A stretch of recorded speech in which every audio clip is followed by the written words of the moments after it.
Barekapreneur sekalian, jumpa kembali bersama saya, Petrus Gandamana dari Bareka Media, dalam acara yang sudah ditunggu-tunggu oleh banyak orang, yaitu Sukses Bisnis Bersama Procis. Siang ini saya akan membahas materi yang menurut saya cukup banyak sekali menjadi perhatian banyak orang, terutama sejak pandemi tahun lalu hadir ya, yaitu apa? Mengenai digitalisasi usaha. Kenapa digitalisasi usaha itu menjadi semakin penting dan relevan sejak pandemi?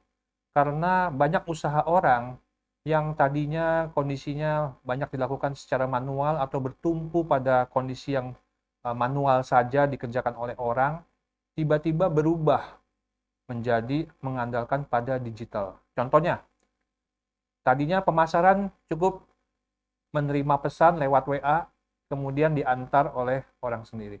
Sekarang mengandalkan pada marketplace. Nah, berarti itu kan sangat mengandalkan pada program digital. Tapi saya rasa itu tidak hanya melulu di sana ya. Jadi sebenarnya aspek digitalisasi usaha itu ternyata sangat luas. Nah, nanti kita akan hadirkan narasumber yang menurut saya sangat kompeten dan bisa menjelaskan mengenai digitalisasi usaha secara lebih mendetail. Nah, kali ini saya sudah ditemani oleh narasumber yang juga merupakan sahabat saya. Beliau adalah seorang konsultan yang berpengalaman ya dan merupakan coach juga dalam bidang bisnis profesional. Beliau sudah banyak membantu perusahaan-perusahaan ribuan jam untuk membantu berbagai UKM ya, pernah berada di industri trading, pernah berada di industri distribusi, pernah berada di industri FMCG ya. Ada berbagai jenis perusahaan yang sudah pernah dibantu ya, kategori bisnisnya macam-macam sekali. Sehingga saya dengan penuh keyakinan mengundang beliau untuk sharing pada acara hari ini.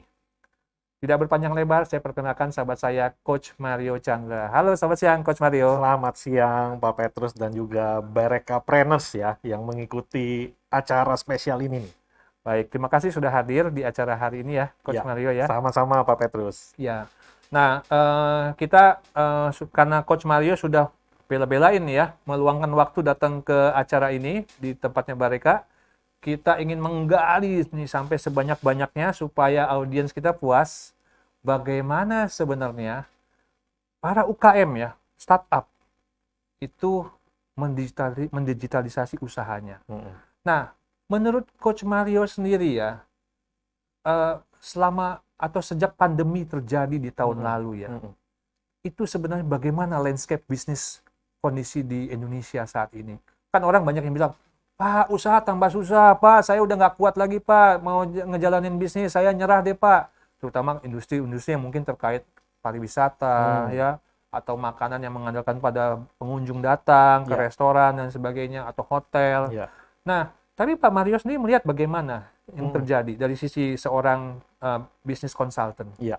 Oke, thank you Pak Petrus dan juga Barekapreneurs. Jadi kalau saya juga yakin rekan-rekan ya Hmm. Barekapreneurs yang mengikuti event ini juga merasakan tahun 2020. Sebenarnya tahun 2020 itu tahun apa sih? Tahun kebingungan gitu kan? Tahun Karena kebingungan. tahun kebingungan.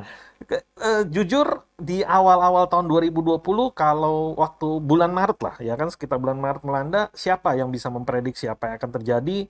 Tidak ada juga satu pihak pun yang bisa bilang bahwa kita akan menjalani seperti ini atau kita akan kembali normal pada waktu sekian lama gitu. Tidak Hmm. ada yang berani berkata gitu. Jadi bisa kita katakan sebetulnya tahun 2020 itu masa-masa adaptasi sebenarnya bagi pelaku usaha gitu ya. Hmm. Terutama bagi pelaku usaha tadi Pak Petrus sudah sebutkan nih yang berhubungan dengan traffic gitu ya, mengandalkan lalu lintas orang gitu, terutama bagi Barekapreneurs yang bergerak di bidang F&B nih tentu akan mengalami nih ya yang buka outlet, punya toko mengalami nih Hmm. traffic yang menurun drastis. Kenapa ya? Karena mobilitas manusia menjadi sangat-sangat berkurang gitu kan. Nah, Hmm. jadi itulah yang terjadi tahun 2020.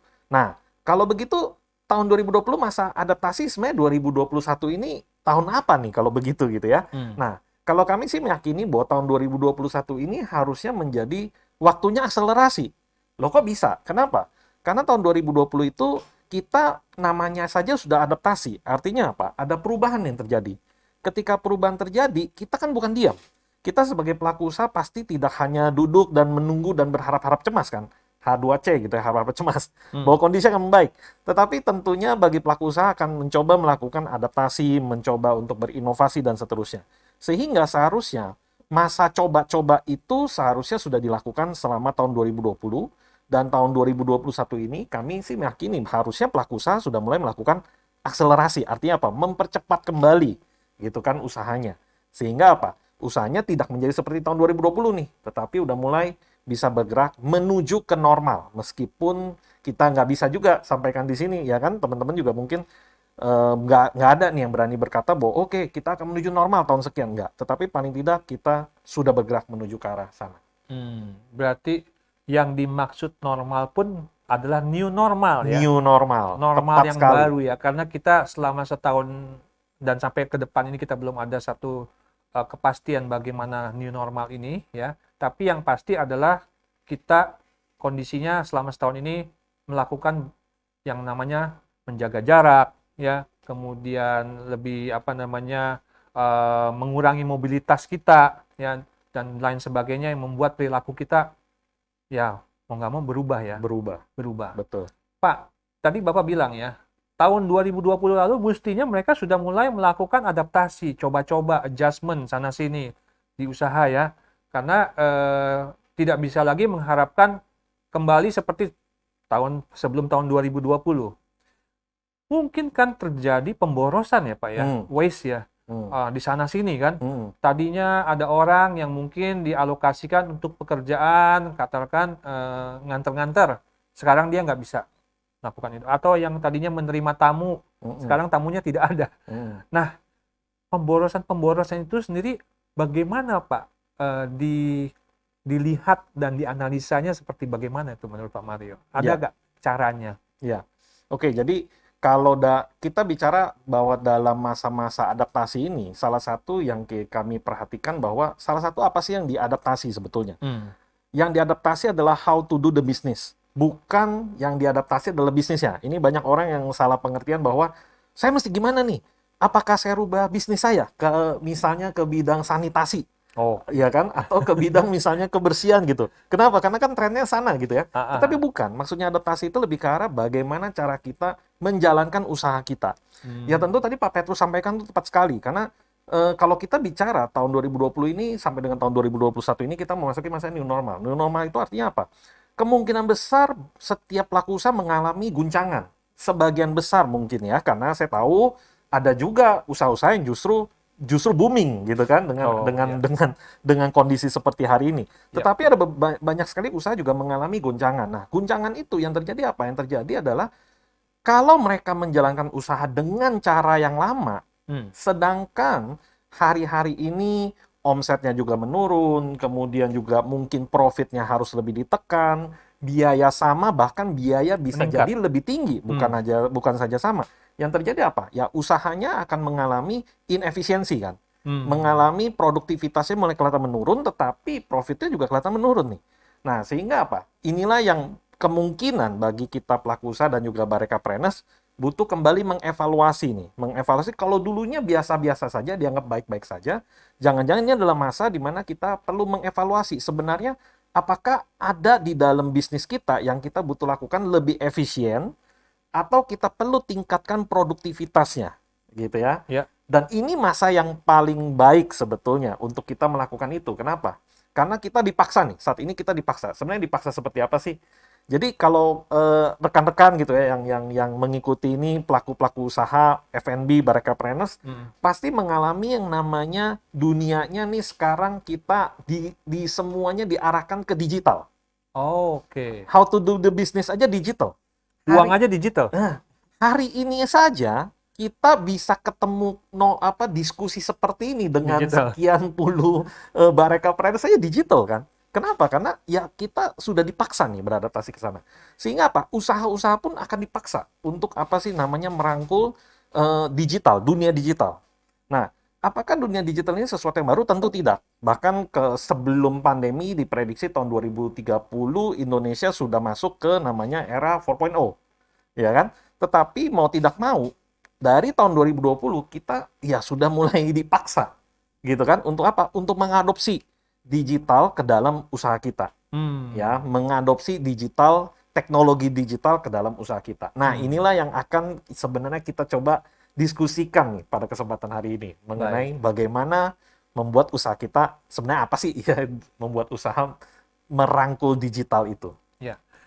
Jadi para pelaku usaha mungkin juga sekarang ini sudah dikelilingi dengan hal-hal yang berkaitan dengan digital ya Pak Mario ya. Contohnya ya mau pesan barang sekarang tinggal di HP pencet-pencet ya orderannya. Oke. Mau bayar barang juga sama. Menerima pembayaran juga sama. Uangnya sudah tidak ada lagi transaksi ketemu orang. Secara fisik tidak ada lagi serah terima. Ya Pak ya. Uangnya nih Pak ya, pembayaran dan sebagainya. Nah, bank pun sekarang saya lihat juga sudah mengarahkan kita untuk melakukan semuanya sendiri, Pak. Kita tidak lagi diharapkan untuk datang ke bank lagi, Pak. Ya, semua lewat mesin atau semua lewat smartphone. Ya. Kita beruntung bahwa pada saat pandemi ini terjadi, era smartphone sudah berjalan, Pak. Ya, dan internet sudah berjalan, mencakup mungkin lebih dari 100 juta orang Indonesia, Pak, internet saat ini. Pak, mengenai digitalisasi di tempat usaha UKM, itu sebenarnya seperti apa sih? Barang apa ini digitalisasi di tempatnya pengusaha ini seperti apa nih Pak formatnya? Oke.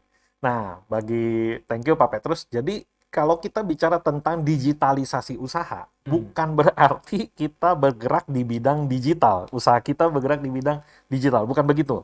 Tetapi yang kita sedang bahas hari ini adalah bagaimana usaha kita hari-hari ini itu kita butuh merangkul teknologi digital atau mengadopsi teknologi digital ke dalam usaha kita. Nah, pengertiannya apa sih yang dimaksud dengan digitalisasi usaha itu? Ya, kami sendiri meyakini bahwa sebetulnya paling tidak setiap usaha itu butuh melakukan digitalisasi pada 2 kegiatan utama dalam usahanya. Ya, melakukan digitalisasi terutama pada 2 bagian utama dari usahanya, yaitu apa? Yang kita namakan adalah digitalisasi sistem pemasaran. Ya, by the way, digitalisasi sistem pemasaran bukan berbicara tentang digital marketing, pemasaran digital. Ya, bukan sekedar saya udah go digital. Apa artinya? Ya, saya udah masuk tuh marketplace. Saya udah jual tuh produk saya udah masukkan gitu ya. Saya udah sudah pakai itu loh yang layanan makanan antar gitu kan, makanan yang diantar itu. Jadi bukan sekedar itu, tetapi bicara tentang sistem pemasarannya. Kenapa? Karena kalau bicara sekedar pemasaran secara digital tidak berarti bahwa pemasaran Anda sudah berjalan efisien. Jualan banyak tidak berarti bisnis pasti bagus, betul ya? Kemungkinan Bareka Planners di sini juga ada juga mungkin mengalami, ya. Itu satu, digitalisasi sistem pemasaran. Yang kedua, berbicara tentang apa sih? Kami meyakini ada digitalisasi sistem operasional. Nah, sistem operasional ini artinya apa? Sistem pendukung kan? Pemasaran kita bicara di ujung depan, berhubungan dengan customer atau berhubungan dengan prospek. Digitalisasi sistem operasional berbicara tentang ya dapurnya kita, ya kan? Karena kalau kita bicara bahwa pemasarannya kalau jago, ya kasarnya begini, banyak orang mau beli. Andai kata kita punya toko roti gitu ya, banyak orang mau beli tapi dapur kita nggak siap. Kenapa dapur kita nggak siap? Bukan kokinya nggak ada. Karena kan mungkin Anda bisa jadi kokinya. Tapi pertanyaan bagaimana Anda mengatur bahan baku, bagaimana Anda mengatur biaya-biaya yang dibutuhkan, bagaimana Anda tahu untungnya berapa sih? Saya mesti jual berapa? Karena kalau dulu kan pakai wisdom lama kan, ya pokoknya harga naikin aja 3 kali lipat. Atau cek toko sebelah. Nah, atau saya cek toko sebelah deh berapa deh. Tetapi kemungkinan bisa jadi kalau ketinggian kita jadi tidak kompetitif, kalau kemurahan, rugi tanpa disadari.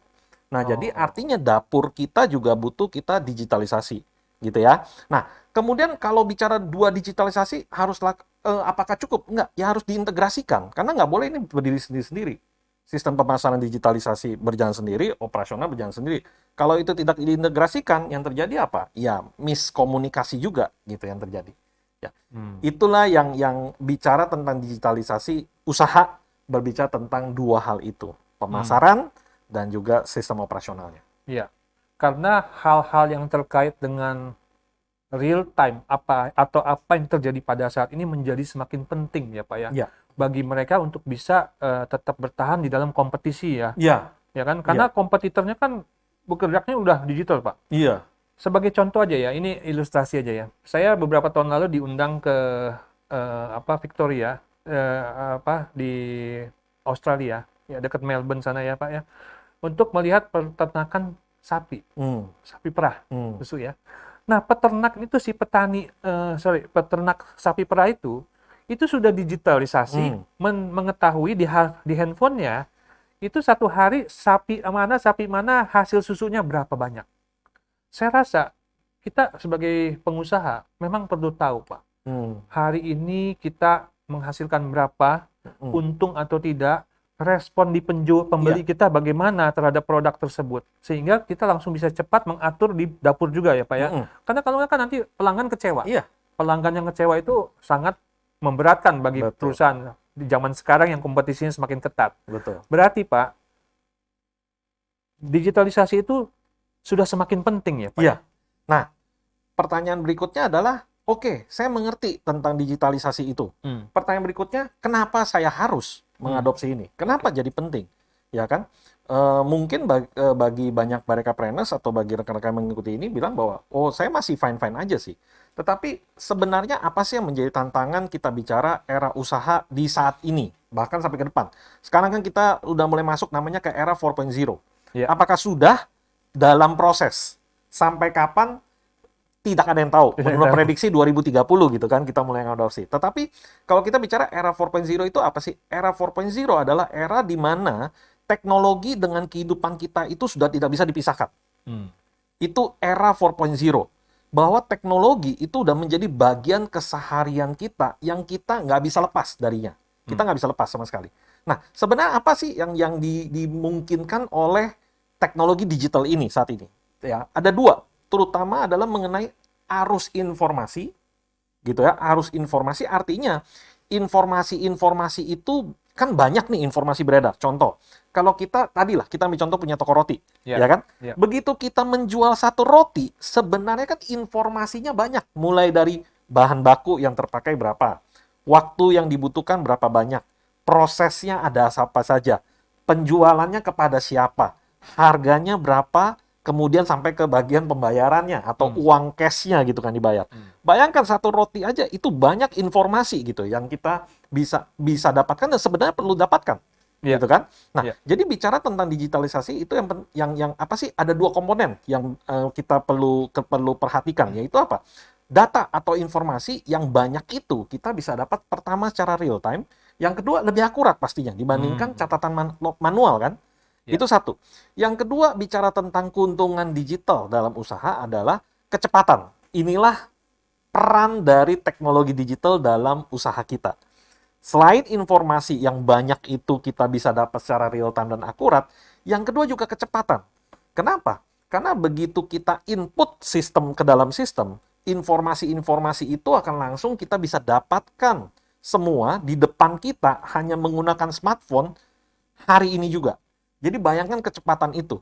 Nah, kadang-kadang usaha yang satu, kita bicara dua usaha yang sama, misalnya toko roti dan toko roti. Sebelah-sebelahan. Sebelah-sebelahan deh, toko sebelah gitu ya.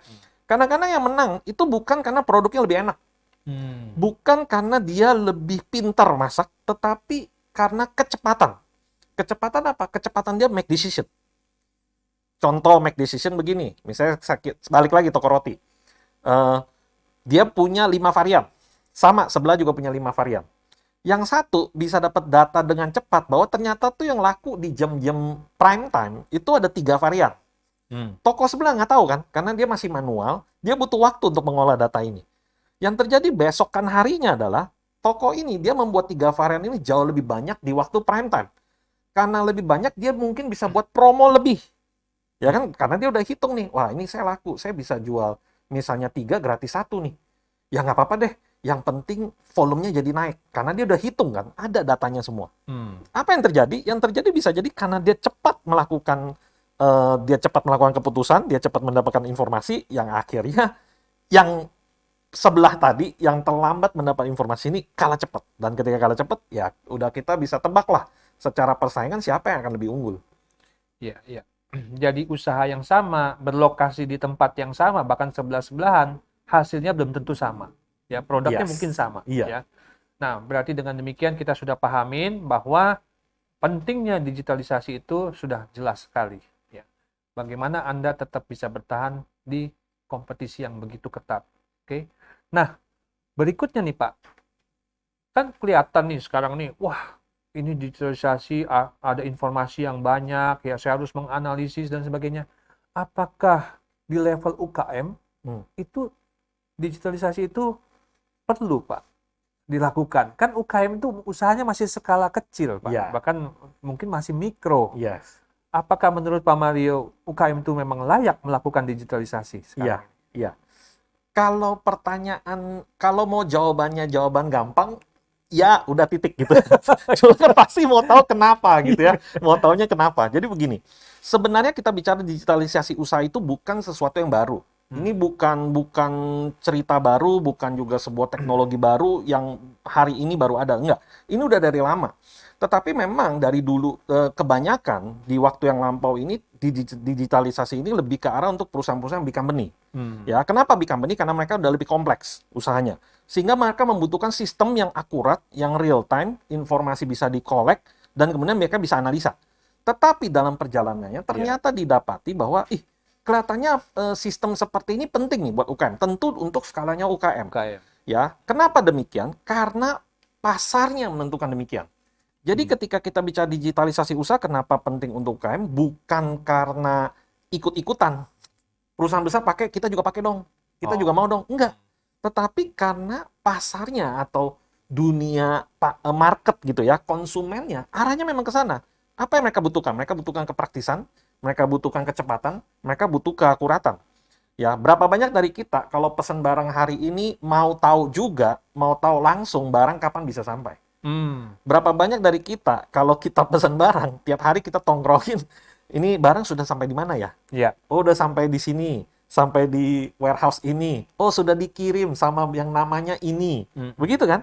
Nah, kenapa? Karena marketnya begitu. Konsumen kita mulai belajar dan dilatih seperti itu. Sehingga kalau bicara untuk UKM, permasalahan kita bukan soal kapan waktunya, tapi pertanyaan yang pentingnya adalah apakah ini kita sudah mulai mengarah ke sana. Itu sebenarnya pertanyaan. Karena mau tidak mau, in the end, setiap usaha akan dipaksa ke sana. Akan dipaksa. Akan dipaksa ke sana. Ya. Karena ekosistemnya atau kondisi di sekitarnya itu sudah memungkinkan itu terjadi dan pasarnya sudah mensyaratkan itu Iya, ya, meminta itu. Betul. Kalau kamu nggak kasih itu ya saya beli sama orang lain. Iya, betul. Ya, bukan kamu aja kok yang jual begitu barang itu. Ya, saya akan cari sama orang lain. Dan ini kelihatan Pak ya di pasar-pasar tradisional, katakanlah kita ambil contoh pasar Mangga 2 ya Pak ya, yang sekarang menjadi relatif sepi Pak dibandingkan zaman dulu sekitar 20 tahun yang lalu. Mungkin karena sudah tergantikan dengan pasar digital ini Pak, yang menjual barang yang sama dengan layanan yang lebih cepat. Ya Pak ya. Betul. Oke Pak. Nah sekarang kalau memang demikian UKM itu memang sudah penting mulai melakukan itu, apakah syarat-syarat yang diperlukan bagi si UKM itu untuk bisa memulai digitalnya? Katakanlah gini Pak, apakah saya cuma bermodalkan smartphone aja udah cukup gitu? Ataukah memang seperti tadi Bapak bilang, ini kan dulu perusahaan besar yang lakukan semacam ini. Kan kalau perusahaan besar kita kebayangin, wah peralatannya memang rumit-rumit, canggih-canggih gitu ya, investasinya besar. Bagaimana Pak kalau UKM? Oke. Jadi kalau bicara apakah UKM itu perlu mengadopsi digital dalam usahanya? Jawabannya iya. Tetapi memang kalau kita mau lebih bedah ke dalam gitu ya, memang sebaiknya ada kriterianya. Ya, kriterianya bagi Anda pelaku usaha F&B gitu ya, terutama F&B nih ya, banyak Barekapreneurs yang ikut di event ini, kuliner, itu adalah kriterianya. Kriterianya apa? Kriterianya yang pertama adalah kalau misalnya Anda sebagai pelaku usaha, Anda merasa bahwa, oh iya, sebenarnya bisnis saya ini sudah mulai saya keteteran. Artinya apa? Saya udah mulai lari kiri kanan. Ngurusin bahan baku, ngurusin vendor, ngurusin tagihan, ngurusin juga produksi, ngurusin juga pembayaran. Keuangan. Begitu selesai juga ngitung duit, udah ngitung duit, itu udah mesti alokasi, ini belanja mesti harus berapa, bayar dulu berapa gitu ya. Jadi Anda mulai merasa keteteran. Laporan pajak belum lagi gitu ya. Ini udah mau deket nih ya, Anda mesti lakukan laporan pajak. Jadi ketika Anda mulai merasa keteteran bahwa usaha Anda kemungkinan besar udah mulai lebih kompleks dibanding waktu awal-awal, ya. Memang kita tidak merekomendasikan bahwa semua usaha harus langsung hari ini, enggak kok. Kalau bagi Anda yang baru mulai usaha, itu ada tahapnya bahwa Anda tahapnya ya udah pokoknya survive kan. Sell sebanyak-banyaknya. Hmm. Perkara ongkos nanti aja. Kenapa? Ya karena ini semua masih dalam pikiran. Hmm. Ya, tetapi begitu usaha Anda mulai kompleks, sistemnya mulai banyak, prosesnya mulai beragam gitu ya. Ini kemungkinan Anda mesti benar-benar serius memikirkan, mulai mengadopsi sistem digital ini. Yang kedua adalah misalnya Anda tahu bisnis Anda sebenarnya nggak efisien. Nggak efisien. Banyak owner tuh punya feel, gitu ya. Kita nggak bisa pungkiri gitu ya. Owner itu punya feel kok kayaknya aneh ya. Anehnya gimana? Ini kayaknya nggak efisien nih usaha saya nih, atau nggak produktif. Oh ya, di mananya Pak? Itu dia saya bingung. Bingung gitu ya? Bingung. Kenapa bingung? Karena informasinya nggak ada. Hmm. Tapi feel dia, yang namanya orang kalau bisnis ya bertahun-tahun itu kan udah ada lah. Intuisi. Sense-nya, intuisinya gitu kan. Nah, ketika dia nggak ada punya informasi itu, nah kalau Anda bagian dari itu kemungkinan Anda nih butuh melakukan digitalisasi sistem usaha. Yang ketiga adalah kalau Anda mau akselerasi. Mengembangkan bisnis tetapi takut. Takut kenapa? Waduh, ini satu. Untung sih, bagus. Cuma saya aja udah kerja pagi sampai malam, gitu ya. Karyawan boleh sakit, saya nggak boleh sakit. Karyawan belum masuk, saya mesti buka gerbang, buka itu gitu ya, buka kunci. Karyawan pulang, saya juga mesti yang paling terakhir tutup kunci gitu ya. Jadi kalau buka cabangnya gimana caranya saya belah badan gitu ya.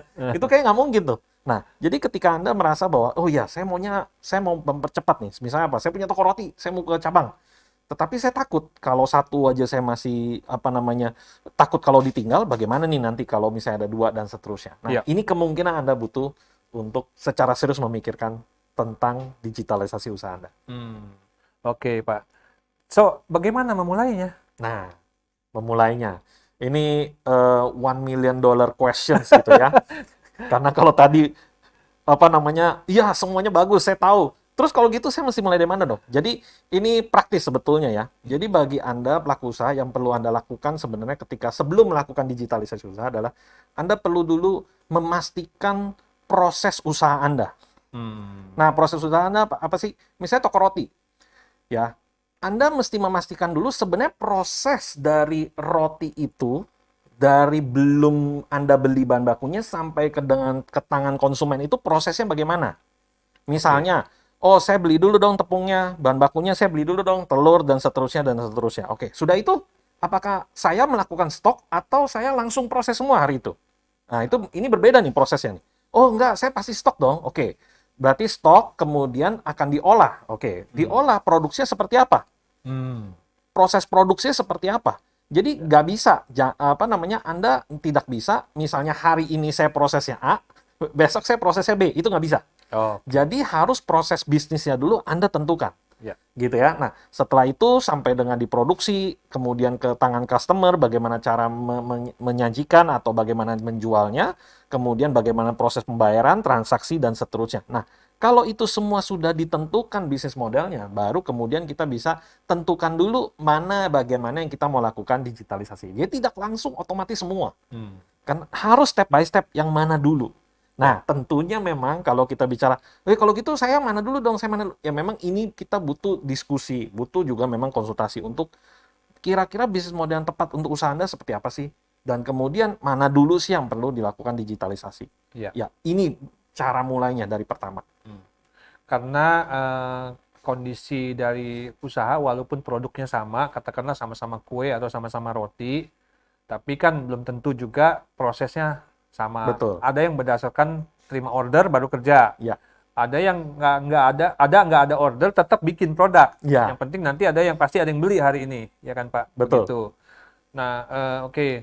Tapi memang kalau di pengusaha kuliner ya Pak ya, relatif kan sebenarnya mereka sudah lebih rapi dari sisi produksi Pak. Kenapa? Karena ada resep Pak. Mereka nggak mungkin bikin produk kalau tanpa resep. Berarti kan di resep itu ada bahan baku, ada proses produksinya. Mungkin yang belum ada adalah bagaimana melakukan pencatatan bahan bakunya ya Pak ya. Dan kemudian diprosesnya dicatat hari demi hari.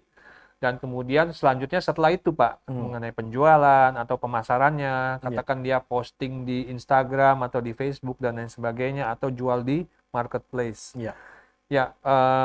Memang jadi kalau mendigitalisasi usaha itu bukan melulu dilakukan oleh perusahaan-perusahaan yang sudah mapan, tapi bahkan pada usaha skala rumahan itu sudah bisa dimulai ya Pak Mario ya. Betul. Oke. Nah, Mungkin pertanyaan yang terakhir sebelum nanti kita melakukan tanya jawab dengan audiens sekalian adalah kalau memang usaha rumahan itu relevan sekali melakukan digitalisasi usaha, apakah rumit nggak Pak? Apa namanya, Hmm. alat-alat atau infrastruktur yang diperlukan dalam mendigitalisasi usaha itu? Ya, kalau bicara tentang, karena inilah keuntungannya dunia digital, Hmm. ya. Karena dunia digital ini semuanya serba digital, artinya itu data. Nah, Data. bicara data itu ya beda dengan kalau kita harus catat semua dalam kertas, Iya, iya. ya. Jadi ketika bicara tentang digitalisasi usaha, sebetulnya secara praktis yang Anda butuhkan cuma smartphone. Smartphone. Cuma smartphone. Iya, iya. Yang penting apa? Bisa terhubung dengan internet. Oke. Sebenarnya begitu. Bahkan smartphone pun bisa. Hmm. Ya, meskipun secara prakteknya, realnya kami menganjurkan pakailah minimal PC atau Laptop. laptop.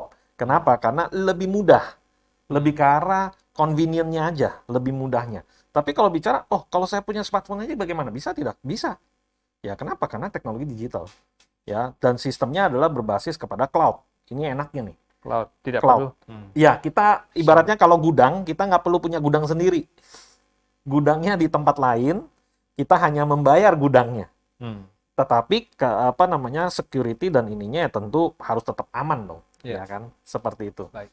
Ya memang di program hari ini kita tidak mempromosikan suatu sistem tertentu ya atau software tertentu untuk digitalisasi, tapi kita lebih mengarahkan bagaimana kita terbangun kesadarannya dan memang sudah harus memahami bahwa digitalisasi dalam dunia usaha itu menjadi semakin kritikal pada saat ini ya untuk menjaga kelangsungan usaha. Jadi kalau sampai hari ini kita masih ada penjualan, syukur. Tapi yang paling penting kita seberapa panjang masih bisa tetap melangsungkan atau menjaga kelangsungan usaha kita. Ya, dengan demikian sampai bertahun-tahun yang akan datang usaha kita bukan hanya stagnan atau tertinggal tapi bertumbuh semakin baik ya. Itu harapan kita bersama. Nah, pertanyaan pertama ini ada dari Ibu Wirna atau Bapak Wirna, maaf ya kalau saya salah menyebutkan, dari Medan Wah, ya. jauh ya dari Medan. Dari Medan. Mau tanya nih kepada Pak Mario Chandra, bagaimana dan seperti apa perkembangan digitalisasi bagi UKM dalam menaikkan produktivitas saat ini? Serta bagaimana membentuk kreativitas SDM, sumber daya manusia UKM, yang harus diwujudkan oleh generasi muda saat ini sehingga bisa membangkitkan ekonomi usaha kita di era digitalisasi sekarang. Terima kasih. Bagaimana tipsnya agar UKM dapat mengelola bisnis secara digital di masa pandemi sehingga makin banyak konsumen yang bisa menyukai produk kita. Terima Ya, kasih. Mungkin bisa dijawab Pak ya Mario. ini pertanyaan komplit ya, komplit pakai telur ya. Jadi pertanyaan pertama, bagaimana perkembangan adopsi lah digital bagi pelaku-pelaku usaha UKM? Dan kita berani katakan bahwa saat ini mengembirakan sebenarnya trennya. Kenapa? Karena sebetulnya ketika saya bicara hari ini bukan sesuatu yang saya sendiri sedang gaungkan. Bahkan pemerintah pun menggaungkan. UKM Go Digital, kalau Anda pernah dengar. Atau istilah-istilah yang sering dikemukakan misalnya UKM naik kelas. Ya, pengertian naik kelas itu ya Go Digital sebetulnya. Jadi kalau dibilang bagaimana adopsi pelaku-pelaku usaha UKM terhadap dunia digital sehari ini sangat mengembirakan dan trennya terus meningkat. Ya, tentu kalau kita bicara mengadopsi digital itu ada fase-fasenya ya. Jadi bicara tentang digital sebetulnya ketika kita mulai jualan online itu sebenarnya mulai masuk ke dalam dunia digital sebetulnya. Mulai mengadopsi sebenarnya teknologi digital. Dan itu adalah langkah yang sangat baik ya. Tentu dalam perjalanannya jangan cuma sekedar begitu. Kenapa? Karena everybody doing that. Semua orang melakukan hal itu. Sehingga nanti ke depannya sebenarnya persaingan kita bukanlah tentang bagaimana kita menjual barang lebih banyak. Persaingan ke depan adalah bagaimana membuat usaha kita lebih efisien dibanding kompetitor. Itu tantangannya. Kenapa? Karena market akan dibanji, semua orang bisa masuk ke market. Ini teknologi digital memungkinkan hal itu. Kalau dulu, hanya orang yang punya modal besar bisa beriklan, yang bisa menjangkau pasar besar. Betul? Sekarang dengan digital, semua produk bisa masuk, bisa dikenal sama pasar, bisa dikenal oleh konsumen. Betul ya? Ya. Nah, sehingga tantangannya bukan kepada bagaimana saya menjangkau pasar sebanyak-banyaknya. Kemungkinan bukan seperti itu, tapi bagaimana kita bisa beroperasi lebih efisien. Sehingga apa? Kita bisa menjadi lebih produktif, ya. Nah, itu yang pertama. Yang kedua, bicara tentang tadi ini pertanyaannya pertanyaan kelas berat gitu ya, bagaimana membuat SDM UKM bisa lebih apa tuh tadi ya, lebih kreatif gitu ya, sehingga menunjang perekonomian. Wah, ini luar biasa nih, Ibu Wirna, visinya udah sampai ke bangsa dan negara, ini bagus sekali. Jadi kalau bicara itu dimulai, saya ngomongnya membumi aja ya, kita ngomongnya balik ke tanah aja gitu ya. Dimulai dari siapa? Dimulai dari Anda sebagai pelaku usaha.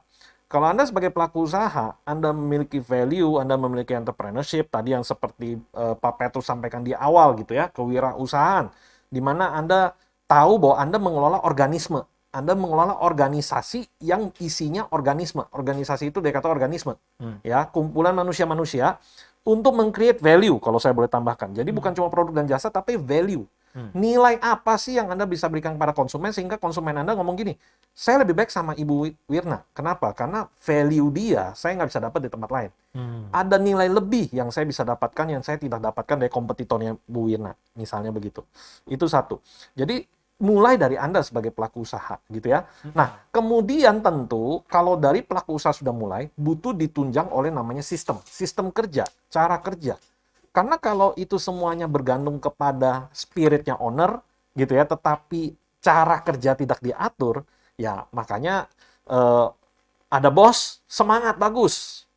Bosnya liburan, melempem gitu ya. Jadi mesti bosnya balik lagi, baru naik lagi. Nah, jadi butuh ditunjang dua hal ini, ya. Baik ownernya memang harus punya, apa namanya, entrepreneurship yang bagus, tetapi juga ditunjang oleh cara kerja yang baik. Ya. Berikutnya adalah dari Ibu Anita yang ingin bertanya, satu, bagaimana cara pemerintah untuk mendukung keberlanjutan transformasi digital di tiap daerah, khususnya daerah terpencil? Apakah Bapak berpikir bahwa pemasaran digital akan sepenuhnya menggantikan praktek pemasaran tradisional dalam waktu dekat? Oke. Yang nomor satu kayaknya bukan kapasitas saya gitu ya untuk menjawab gitu ya. Tetapi memang sedikit memang ada usaha-usaha lah sedang dilakukan gitu. Apakah sudah sampai daerah terpencil? Saya rasa tidak. Kenapa? Infrastruktur. Kita bicara internet saja, apakah sudah dinikmati seluruh pelosok? Ya kan? Listrik aja sedang dipenuhi kan itu kebutuhannya untuk bisa dipasok secara kontinu tanpa putus gitu ke seluruh penjuru Indonesia. Jadi it takes time lah. Kalau menurut saya secara pribadi butuh waktu, tetapi ya kita lihat saja memang ada usaha-usahanya. Karena beberapa yang saya tahu klien-klien saya yang bergerak di bidang telekomunikasi, di bidang IT, mereka juga banyak mendapatkan pekerjaan-pekerjaan untuk membangun infrastruktur. Infrastruktur terutama infrastruktur apa? Infrastruktur untuk jaringan internet. Gitu ya ke daerah-daerah. Jadi butuh waktu, butuh proses ya. Itu yang nomor satu. Nah, nomor duanya tadi pertanyaannya boleh lihat lagi yang nomor 2. Pertanyaan yang tadi nomor 2, apakah Bapak berpikir bahwa pemasaran digital menggantikan bisa sepenuhnya menggantikan pemasaran tradisional? Jawaban gampangnya belum. Jawaban lebih komplitnya begini sebenarnya. Kalau kita sekarang masih menggunakan jalur pemasaran tradisional dan bekerja, berhasil lah anggapnya begitu. Anda butuh mulai adaptasi, Anda mulai masuk. Gitu. Kenapa? Karena kalau tidak, suatu hari begitu pemasaran digital jauh lebih besar peranannya, Anda akan ketinggalan. Gitu. Jadi sebetulnya ini harus saat ini saling komplementer. Gitu. Jadi kalau Anda ada main di offline, Anda juga mesti mulai masuk di online. Ya. Seninya adalah bagaimana mengatur, karena saya tahu banyak cerita juga ke saya, kalau dia mulai jualan online, yang offline-nya distributor atau dealernya atau ininya mulai protes gitu ya. Kok kamu jual di sana harganya beda ya? Padahal di online lagi ada promo misalnya. Nah, ini memang proses transisi lah, proses adaptasi akan terjadi ini.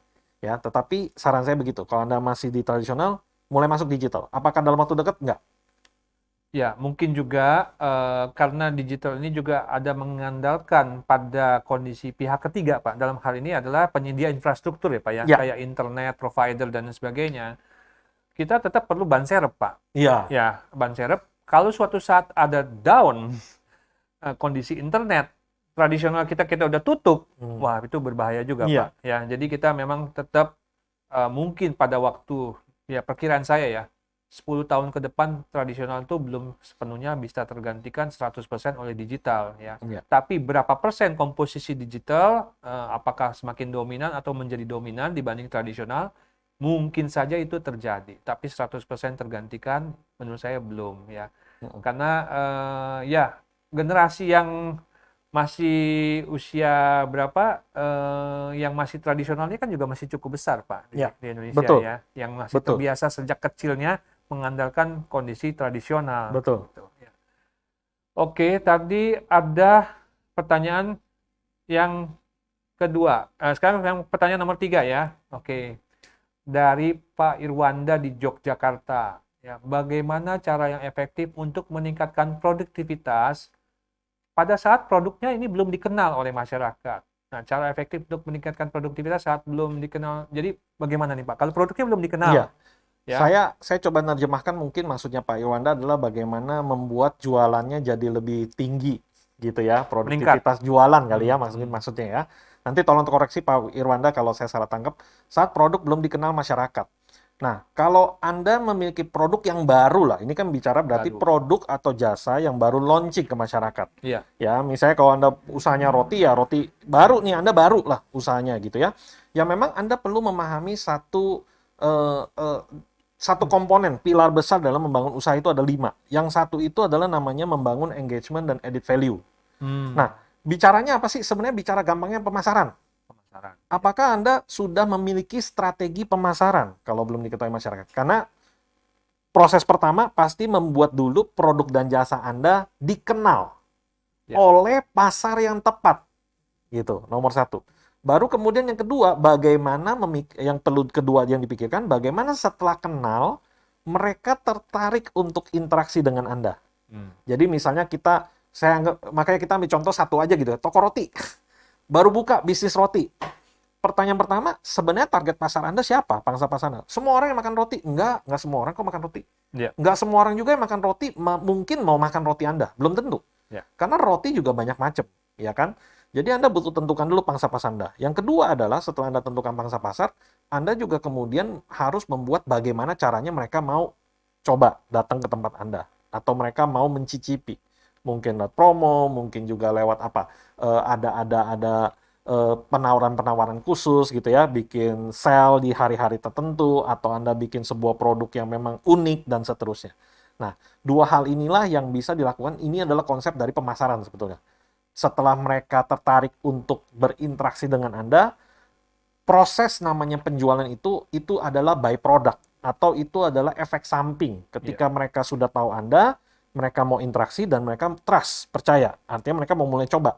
Ya, jadi penjualan itu adalah efek samping atau byproduct dari kegiatan pemasaran yang kita lakukan. Hmm.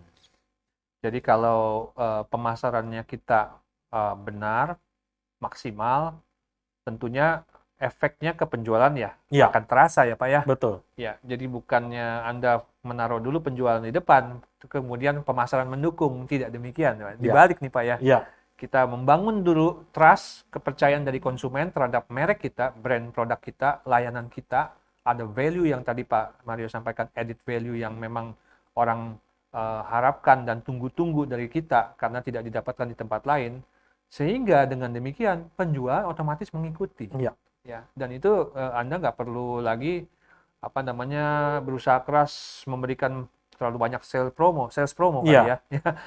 Oke, Anda bisa save itu di building the brand. Ibu Yuzi Deliana dari Tangerang. Halo Kota Tangerang, apa kabar? Bagaimana cara berproses memulai penjualan lewat pasar digital? Ini pasti untuk Pak Mario.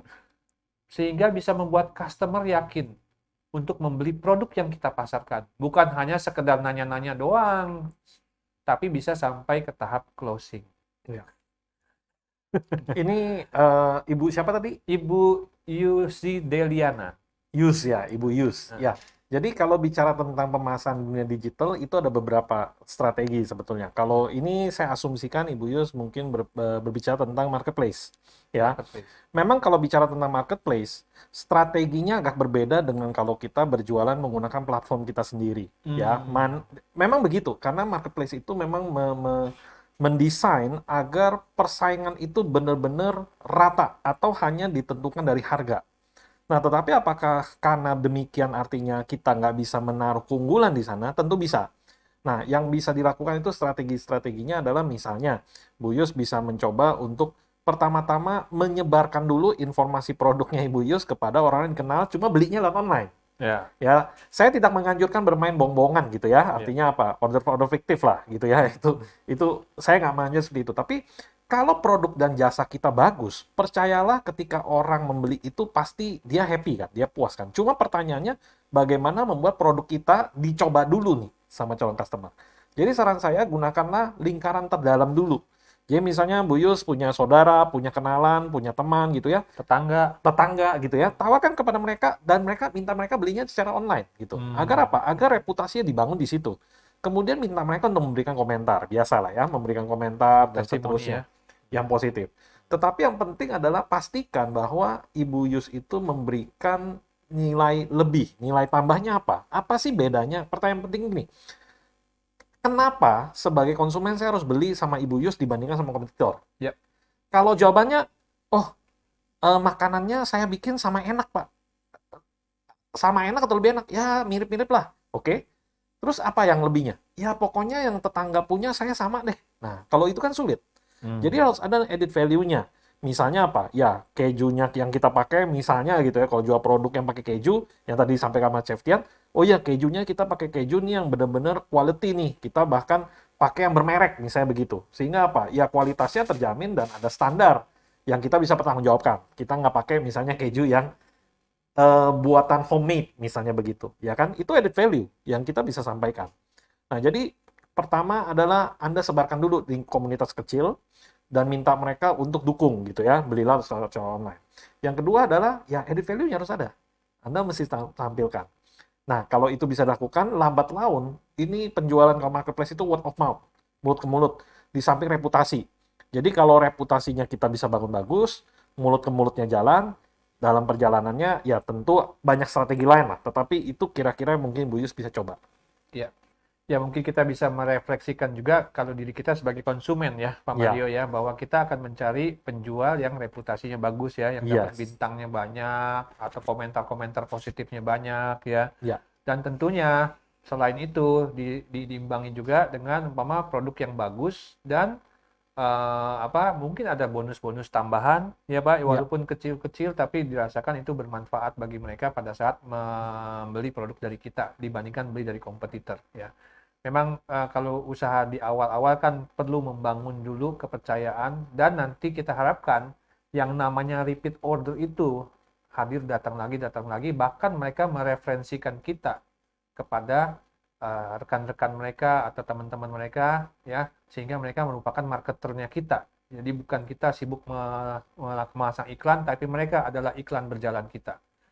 Tips agar konsisten untuk mempromosikan produk secara digital. ya. Memang kalau ini satu problem yang banyak dihadapi oleh pelaku usaha karena banyak yang berpikir dengan masuk dunia digital sukses datang dalam semalam.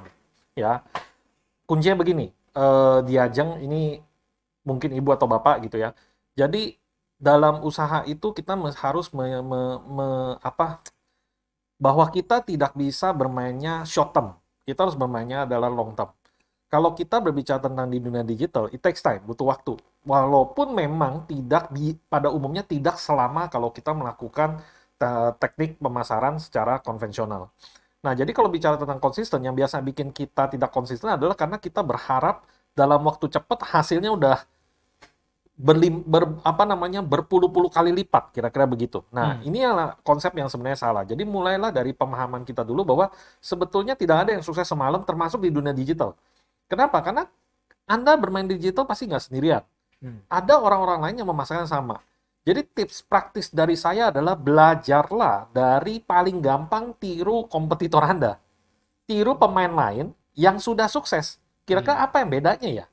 Nah, ketika kita tahu mereka bedanya di mana, kenapa mereka berhasil, kita coba tiru. Tetapi tiru jangan sekedar tiru. Waktu kita tiru, kita juga harus melakukan apa ya? Modifikasi agar ini sesuai dengan ciri kita. Karena kalau kita plek tiru, ya orang akan lihat bahwa oh ini niru nih sebenarnya. Tapi coba kita tambahkan unsur dari diri kita. Ya, misalnya kalau bicara tentang makanan, ya makanan yang sukses itu seperti apa? Bagaimana cara dia bermain? Oh, dia bermain karena dia konsisten nih terus melakukan promo. Kok dia bisa, kita enggak? Nah, kalau memang paling sederhana adalah coba tiru gitu. Cuma modifikasi, mungkin variannya yang berbeda, mungkin item yang berbeda, mungkin bonus yang berbeda dan seterusnya. Jadi itulah yang butuh kita pahami dulu. Karena kalau bicara konsisten kemungkinan besar karena di ajang ini berharap untuk bisa cepat gitu kan, hasil dapat cepat. Tetapi ya jangan seperti itu gitu, karena butuh waktu pasti untuk bisa mendapatkan trust ya dari konsumen itu butuh waktu. Paling gampang tipsnya saya tiru dari kompetitor Anda. Kompetitor Anda apa yang mereka lakukan yang bagus Anda tiru, tapi Anda coba tambahkan cirinya milik Anda sendiri. Ya, dan mungkin satu tips dari saya adalah jangan takut untuk sampai kalau Anda akhirnya berbuat salah. Dalam arti kalau Anda tidak pernah melakukan kesalahan, Anda tidak pernah belajar juga. Ya, tapi bukan berarti Anda sengaja melakukan kesalahan. Ya, tapi dalam proses kita berusaha selalu ada ruang untuk salah itu memang harus kita siapkan. Sehingga dari situ kita bisa belajar lebih baik dan lebih baik lagi. Yang tadi Pak Mario sampaikan bahwa ketika kita mengadopsi atau meniru kompetitor punya strategi, ya itu juga bisa jadi nanti kita akan menghadapi suatu kondisi yang ternyata tidak sesuai harapan kita. Kok kompetitor bisa berjalan dengan mulus, kok kita tidak? Ya, nah pada saat itulah ada ruang bagi kita untuk belajar. Ya, oh ternyata kita untuk bisa mencapai yang lebih baik daripada kompetitor, kita perlu melakukan ini atau melakukan seperti yang lain lagi ya. Itu yang mungkin dalam bahasa marketing kita sebut diferensiasi. Diferensiasi. Pak. Diferensiasi ya. Ya. Ada satu lagi pertanyaan. Oh, Apa nih? Kiat-kiat apa saja yang harus kita lakukan dari mana? Dari Ibu Vela Sidoarjo. Kiat apa yang harus kita lakukan jika pemasaran kita ada di daerah yang kurang melek teknologi? Ya, terus jadi saya belum selesai bacanya, coba ditampilkan itu pertanyaannya tadi. Jadi apakah pasar kita harus menjangkau daerah tersebut atau berusaha melakukan target pemasaran di luar dari area tersebut. Ya. Jadi kita cari pasar yang lain yang sudah melek teknologi, karena pasar yang kita tuju ini nggak melek teknologi. Ya. Gimana nih Pak Mari? Jadi gini, kalau menurut saya, pertama adalah kita harus mengikuti pasar kita. Jadi bukan kita memaksa pasar itu yang mengikuti kita. Ya. Nah, jadi sebetulnya pertanyaan ini terkait dengan peranan dari teknologi digital. Teknologi digital memungkinkan kita untuk menjangkau area di luar jangkauan fisik kita. Kenapa? Karena ya dengan teknologi digital tentu didukung oleh infrastruktur pengiriman gitu ya, ekspedisi dan seterusnya. Kita bisa menjangkau sebenarnya banyak area. Jadi kalau pertanyaan paling pentingnya, pertanyaan saya adalah apakah produk ibu ini memang memiliki pasar di luar area yang ibu jangkau saat ini? Kalau iya, nggak ada salahnya ibu mencoba untuk merambah itu. Ya, jadi kita prinsip sederhana dalam pemasaran adalah kita mengikuti arah pasar atau kita mengikuti pasar. Di mana pasar berada, kita yang menjangkau mereka. Ya, jadi bukan kita menunggu nih dijangkau. Ya, kecuali kita tempat pariwisata itu berbeda. Tapi kalau kita memasarkan produk dan jasa, kita yang menjangkau pasar. Baik. Memang kalau mau melakukan yang sebaliknya, biayanya terlalu tinggi ya Pak Mario ya. Meyakinkan pasar dengan produk yang sama sekali mereka belum tahu, itu biayanya mahal sekali ya, investasi yang besar sekali. Mungkin kita sudah kehabisan nafas, pasarnya belum yakin juga untuk membeli produk kita ya. Jadi janganlah Anda coba-coba untuk mendidik pasar yang tidak siap dengan produk yang kita pasarkan ya. Ambillah pasar yang memang sudah siap dengan produk yang akan kita pasarkan. Oke, saya rasa bincang-bincang kita tanya jawab dengan Pak Mario dan Septian kita tuntaskan.